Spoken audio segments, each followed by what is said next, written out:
Alrighty, here's the second part of the orientation talking about the syllabus.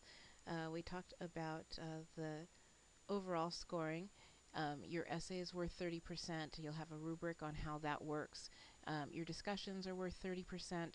And it's important to remember that I grade your essays, or your discussions, sorry, in two different pieces. And not everybody gets this, so it's important that you understand when I'm doing my grading, I look for two things.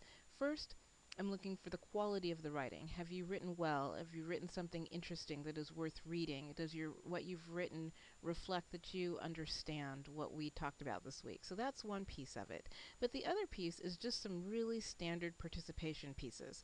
I expect that you post at least 3 days a week, although there are only two due dates. The first due date is on a Saturday by midnight, and that's the point in which you need to have made your initial discussion posting. And we already talked about this, but I really just want to make sure that you understand it. When I'm grading it, I'm looking at two pieces. So first, did you post on 3 different days? And did your posts meet the number of words that I'm looking for? And did you post responding to the types of people that I'm looking for? So if you've done that, that's sort of the objective piece. And then I look at the subjective piece. Were the posts that you made quality posts? So I always do sort of a two-part grading process when I'm grading your discussions. So remember, although there's only two due dates, I actually am looking for 3 days of posting each week in order to get full credit for your posts.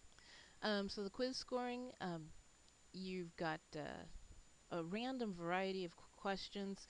And this quarter, I'm doing something a little bit different and letting you take the quiz twice instead of just once. And that is to sort of give you a little practice run. But keep in mind that the pool of questions that I'm drawing from is a much bigger pool than the number of questions on your quiz. So chances are you'll get a completely different quiz when you take it the second time. So it's not like you're going to get the same set of questions.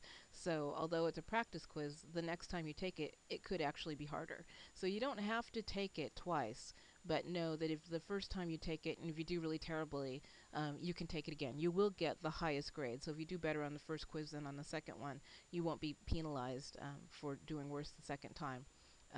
But I'm doing that so that everybody has sort of a low stakes practice opportunity on the quizzes. I know that they stress some people out, even though I try to make them as unstressful as possible. So this is just one more effort to make the quizzes not stressful. Um, Remember that when the time disappears, when your 10 minutes is up, it's gonna automatically submit your quiz, and it gives me a big warning. This student took too much time on their quiz, and then if that happens repeatedly, I'll have to give you zeros on your quizzes. So make sure you finish at the time that you need to. So your service learning project worth 15% of your grade. And that happens in three parts. First, you make a proposal about week 3, a service learning update telling me how you've done so far on your proposal about week 6, and then at the end of the quarter, during week 8, you'll submit your actual project, which is going to be a part of larger activities at the college. So your service learning projects will be available on display for other students and interested parties to have a look at the end of the quarter. And then these orientation activities that you're doing, that you did before the class started and that you're doing right now, are worth 5% of your grade. A couple of other things that I want to point out.